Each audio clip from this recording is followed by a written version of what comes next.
नमस्कार, capital TV में आपका स्वागत है। कश्मीर में आखिर हो क्या रहा है? जब से आर्टिकल 370 को हटाया गया है, वहां की जो ट्रेडिशनल पॉलिटिकल पार्टीज थी, उनके पेट में दर्द हो रहा है। कई सारे लोगों के घरों के ऊपर बुलडोजर चलाए गए। कई लोग जो सरकारी जमीन पे अपने महल बनाकर रखा हुआ था, उसको छीना जा रहा है और वहां की आवाम खुश है। सवाल यह है कि कश्मीर का असली दुश्मन कौन है? हिंदुस्तान की सेना, हिंदुस्तान की सरकार, या फिर वहां की जो पॉलिटिकल पार्टीज और खास करके अब्दुल्ला परिवार? यह सवाल इसलिए उठ रहा है क्योंकि वहां की आवाम ये अब कहने लगी है कि जो पार्टियां जो अब तक हुकूमत करते आई कश्मीर के अंदर, इन लोगों ने कश्मीर को जानबूझकर पीछे रखा और अपने लिए तो इन लोगों ने पैसे कमाए, लेकिन जनता को ऐसे ही छोड़ दिया। क्या है अब्दुल्ला खानदान की गद्दारी की कहानी? कैसे फारूक अब्दुल्ला और उनके पिता ने कश्मीर के साथ धोखा किया? ये जानने और समझने के लिए हमारे साथ मेजर जनरल एसपी सिन्हा साहब, आपका बहुत बहुत स्वागत है। क्या ये कह सकते हैं कि अब्दुल्ला खानदान की वजह से कश्मीर की आज जो हालत है वो उस वजह से है? पूर्ण रूप से अब्दुल्ला एंड मुफ्ती सईद का परिवार, महबूबा, ये दोनों ने कश्मीर को बर्बाद कर दिया। वो कश्मीर जो ज्ञान का सागर था, जो हमारे स्पिरिचुअल लीनिंग्स और स्पिरिचुअल जो हमारी हेरिटेज है, संस्कृति है, उसका सागर था। माँ सरस्वती जी का कितनी बड़ी पूजा होती थी, वो सबको इन लोगों ने तहस कर दिया। कश्मीर के बारे में कहा जाता था कि यदि ज़मीन पे कोई स्वर्ग है तो वो कश्मीर है। ये स्वर्ग का जो नरक बनने की जो प्रतिक्रिया शुरू हुई, कब हुई? जब से शेख अब्दुल्ला, महाराजा हरि सिंह हटे स्टेज से और शेख अब्दुल्ला सामने आए, और उसके बाद फारूक अब्दुल्ला, उसके बाद महबूबा, इन लोगों ने बर्बाद कर दिया कश्मीर को, सब कुछ खत्म कर दिया। लेकिन ये तो कह रहे थे कि आर्टिकल 370 हटा तो खून की नदियां बह जाएगी, चीन आ जाएगा, पाकिस्तान आ जाएगा। क्यों ऐसे बयान ये फारूक अब्दुल्ला देते हैं? देखिए, फारूक अब्दुल्ला मुझे लगता है वो पाकिस्तान का एजेंट है, पाकिस्तान का हितैषी है, और पाकिस्तान चीन के इशारे पे नाचता है, और पाकिस्तान के इशारे पे ये लोग नाचते हैं। सबसे बड़ी जो कश्मीर में समस्या ये थी मनीष, कि वहाँ ये लोगों ने पूर्ण रूप से मनमानी किया है, पूर्ण रूप से लूटा है सरकार के पैसे को। कोई ऑडिट नहीं, कोई पूछने वाला नहीं है, कोई प्रोसीजर नहीं रिक्रूटमेंट का, जिसको मर्जी जहाँ पे लगा दो।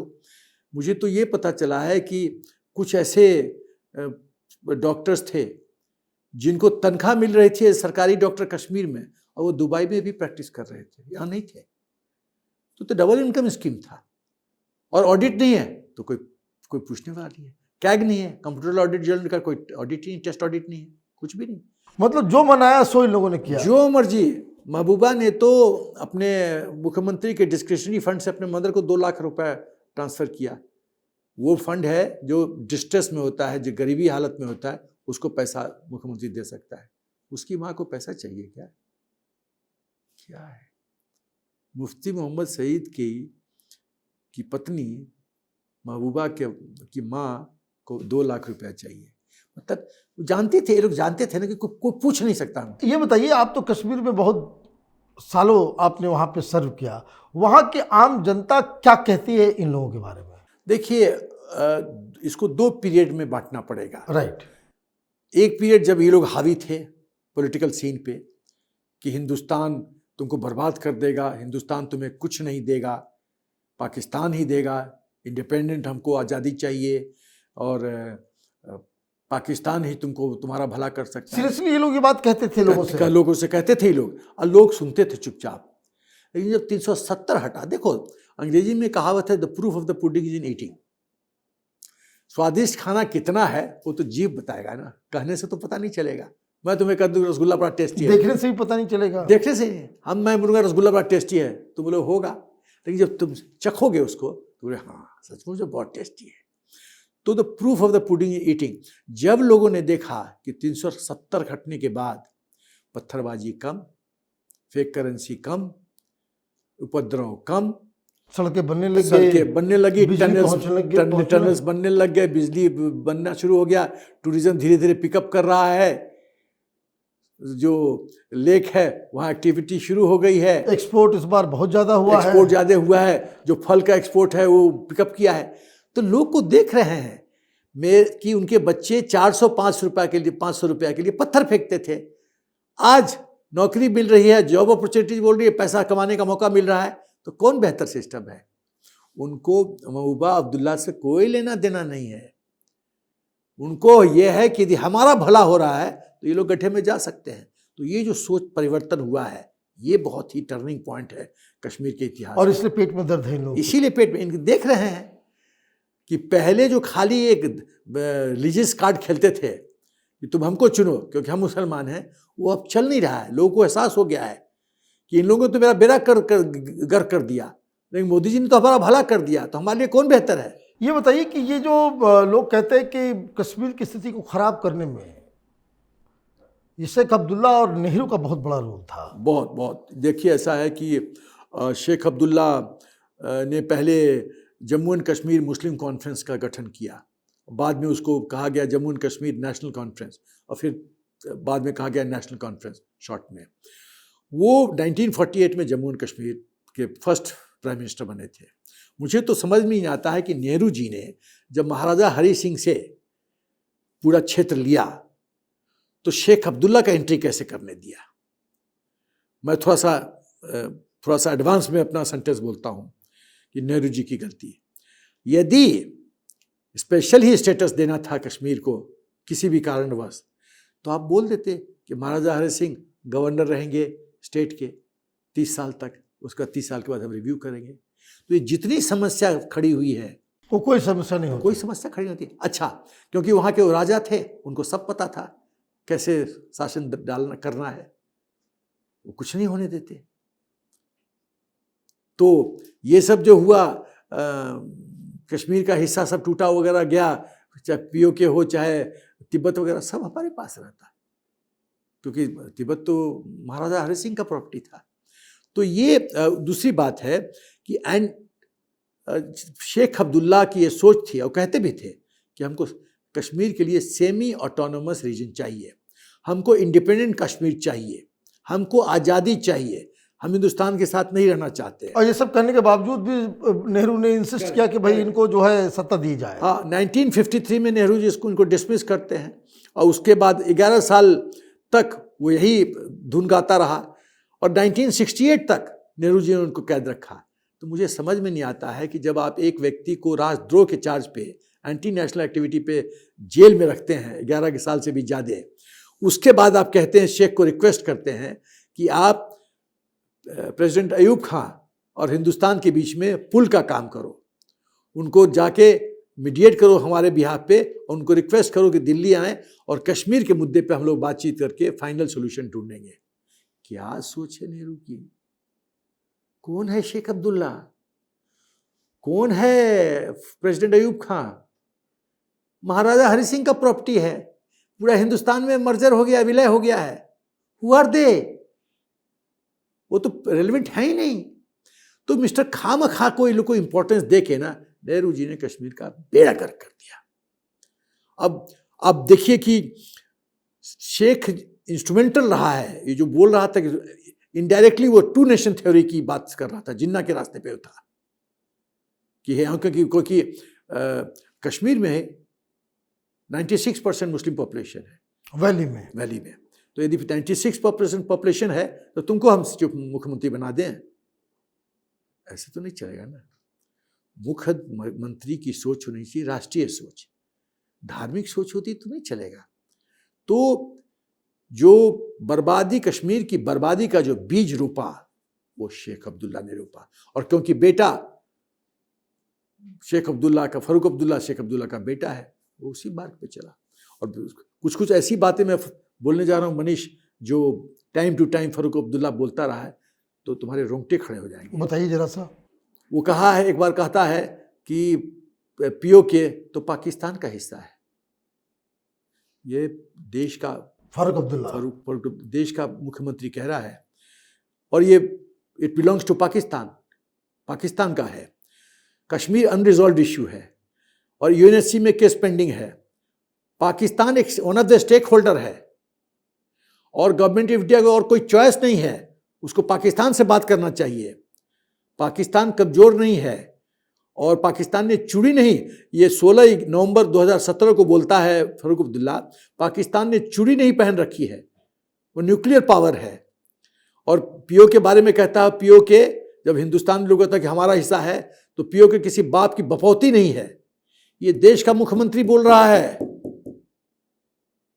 और कहता है कि थर्ड पार्टी इंटरफेरेंस होना चाहिए, अमेरिका और चीन को इसमें हस्तक्षेप करना चाहिए सोल्यूशन ढूंढने के लिए।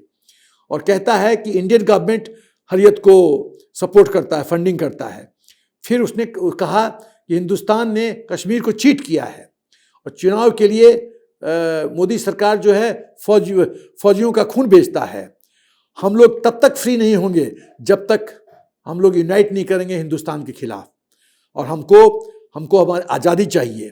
और कश्मीर के लोगों को ये हिंदुस्तान के खिलाफ भड़का रहा है। हाँ, और कहता है, एक बार तो उसने कहा कि मोदी जी 10 बार भी प्रधानमंत्री बन जाएं तो 370 नहीं हटा सकते। लीजिए, हट गया और कोई तिरंगा ढोने वाला नहीं होगा। कैन यू इमेजिन, एक आदमी इस तरह से बातें करता रहा है और हम लोग टॉलरेट करते रहे हैं। इस पे तो सीधे इंडियन पीनल कोड 121 राजद्रोह और 124A सेडिशन, ये दोनों चार्ज लगा के, मेरा पूर्ण विश्वास है मनीष कि जो लोग राजद्रोह करते हैं, आप पॉलिटिक्स में हो, क्रिटिसाइज करो सरकार का, लेकिन देश के खिलाफ बोलने का अधिकार नहीं है। देश के खिलाफ बोल नहीं सकते। यदि बोलते हो तो यार राजद्रोही, और राजद्रोही हो तो आउट ऑफ द नेशन। इन लोगों को देश के बाहर उठा के फेंक देना चाहिए बॉर्डर से। ये सांप है, भारत माता को डसते रहते हैं और पॉलिटिकल ऐसा सिस्टम है कि बस हम लोग सहते रहते हैं। अब क्योंकि हम सहते हैं तो ये मनमानी करते हैं। अब तुमको ऐसी ऐसी बात बताऊंगा कि इसने मिलिटेंट्स के बारे में क्या बोला। ये बोलता है वानी एक शहीद था। बताइए। उसके बाद नेशनल कॉन्फ्रेंस, ये जो सेपरेटिस्ट हैं उनको सपोर्ट करता है। वो आज़ादी की लड़ाई लड़ रहे हैं, वो बहुत साहसी लोग हैं, वो जान की कुर्बानी दे रहे हैं और अपने घर छोड़ के वो कश्मीर के लिए अपनी जान की कुर्बानी दे रहे हैं। और नेशनल कॉन्फ्रेंस हरियत को सपोर्ट करता है। और पुलवामा अटैक के लिए जो बोला उसने, तो तज्जुब हो जाएगा तुम्हें। उसने कहा कि पुलवामा अटैक मिलिटेंट्स ने नहीं किया, हिंदुस्तान की सरकार ने करवाया है। मतलब ऐसे ऐसे लोग, चाहे केजरीवाल हो या राहुल गांधी, ऐसे ऐसे लोग इतनी बेशर्मी के साथ झूठ बोलते हैं कि कानों को विश्वास नहीं होता। उसके बाद ये कहता है कि 2019 में पार्लियामेंट्री इलेक्शन के समय बोलता है कि मास स्ट्रगल के लिए तैयार हो जाओ और हिंदुस्तान से हम लोग को आज़ादी लेनी है। और उसके बाद भी ये आदमी 2009 से 2014 तक रिन्यूएबल एनर्जी और का मिनिस्टर बनता है कैबिनेट, यहाँ पर दिल्ली में, यूपीए सरकार में। जिसका बाप का ये इतिहास है, जिसका बेटे का ये इतिहास है, उस कैबिनेट मिनिस्टर, मतलब मिनिस्टर बनता है, सेंट्रल मिनिस्टर बनता है सेंट्रल गवर्नमेंट में, यूपीए सरकार। तो क्या नहीं लगता आपको कि इस तरह का कोई कानून होना चाहिए इस देश के अंदर में? सरकार को कुछ नई पहल लेनी चाहिए कि जिसके तहत इस तरह के लोगों को दंडित किया जा सके। देखो, जब मैं रिपीट करता हूँ, इंडियन पीनल कोड 121 वो बोलता है वेजिंग वॉर अगेंस्ट स्टेट। वो तो कर रहा है, तो लेकिन राजद्रोह पूर्ण तरह से परिभाषित नहीं न है मनीष। वही तो मैं बोल रहा हूं कि फिर से परिभाषित करने की जरूरत है इंडियन पीनल कोड 121 को, 124A को। 124A बोलता है सेडिशन। सेडिशन क्या? जो ओपनली बाय शब्द, वर्बल या साइंस या contempt, excitement, dissatisfaction from government of India, इन बिंदुओं पे भारत माता पे अटैक करता है, तो ये सेडिशन है। तो मेरा कहने का तात्पर्य है, ये दोनों आईपीसी को पूर्ण तरह से परिभाषित करो और डिफाइन कर दो कि कोई यदि बोलता है कोई तिरंगा कैरी करने वाला नहीं होगा, कोई बोलता है हिंदुस्तान इंडियन ऑफ स्टेट्स है, देश तो है ही नहीं, कोई विदेश में जाके इस तरह का राष्ट्र को नीचा दिखाने की कोशिश करता है, ये ऐसे कर दो। ये सब आप इन सब लोगों का चरित्र देख लो, स्टेटमेंट देख लो लास्ट 10 साल का, आपको मिल जाएगा। उसको एक डिफाइन कर दो, ये है राष्ट्र। जहां राष्ट्रद्रोह हुआ, एक फास्ट ट्रैक कोर्ट की गठन होनी चाहिए और उसमें 30 दिन में न्याय सुनाओ और 30 दिन के बाद कैपिटल पनिशमेंट देश के बाहर, आउट ऑफ द कंट्री। यहाँ जेल में रखने की जरूरत नहीं है, देश के बाहर पर्सन नॉन ग्राटा, देश को उठाकर बाहर फेंको इनको। तो जैसा कि आप हमेशा कहते हैं कि अंडमान निकोबार में बहुत सारे आइलैंड हैं, वो तो बहुत है, तो मोदी जी ने कितने को परमवीर चक्र के नाम पर नाम डाल वहाँ दिया, पे गार्डनिंग करने के लिए भेजा जा गार्डनिंग के लिए भेजे, बहुत बहुत अच्छा मौका है। लेकिन अपने घर में हम क्यों रखें? हम अपने घर में सांप को नहीं रखेंगे, देश के बाहर, घर के बाहर। ये वहाँ यहाँ अपना वहाँ भाग के अपना देखें, फिर देखता हूँ हाँ कैसे कमाते हैं, पैसा लूटते हैं। रोशनी एक्ट, फारूक अब्दुल्ला ने रोशनी एक्ट, जानते हो रोशनी एक्ट में क्या किया फारूक अब्दुल्ला ने? जितने हमारे हिंदू पंडित वहां से भागे, सबका प्रॉपर्टी अलॉट करने के लिए खूब पैसा कमाया, रेगुलराइज करने के लिए। ये लोग लुटेरे हैं मनीष, लुटेरे, राजद्रोही हैं, लुटेरे हैं। इनके साथ जितनी शक्ति बढ़ती जाए वो कम है। इन्होंने मनमानी किया है, देश को कमजोर किया है, दुश्मन के साथ साठगांठ किया है। कश्मीर में जितने आतंकवादी हुए उनका हाथ रहा है, सेपरेटिस्ट को पैसा दिया है, फंडिंग दिया है, प्रोटेक्शन दिया है, और हम लोग तमाशा होकर देखते रहे सब कुछ। यही तो इनको सह मिलता था, शक्ति मिलती थी कि हमारा क्या कर लोगे। जब तक वो है ना, एक देवकांत बरुआ कहे थे, जब तक सूरज चांद रहेगा इंदिरा तेरा नाम रहेगा। ये तो थे 370, जब तक रहेगा क्या कर लोगे, हम मनमानी करेंगे, लूटेंगे, क्या कर लोगे। और वही लूट का वो पूरा तंत्र जो है खत्म हुआ है, तो उनको दिक्कत हो रही है। आपको बहुत बहुत धन्यवाद, आपने डिटेल से बताया कि किस तरीके से ये अब्दुल्ला खानदान ने कश्मीर के लोगों के साथ धोखा किया। अगर आपको ये वीडियो पसंद आया तो आप इसे लाइक करें, शेयर करें और कैपिटल टीवी को सब्सक्राइब करें। धन्यवाद।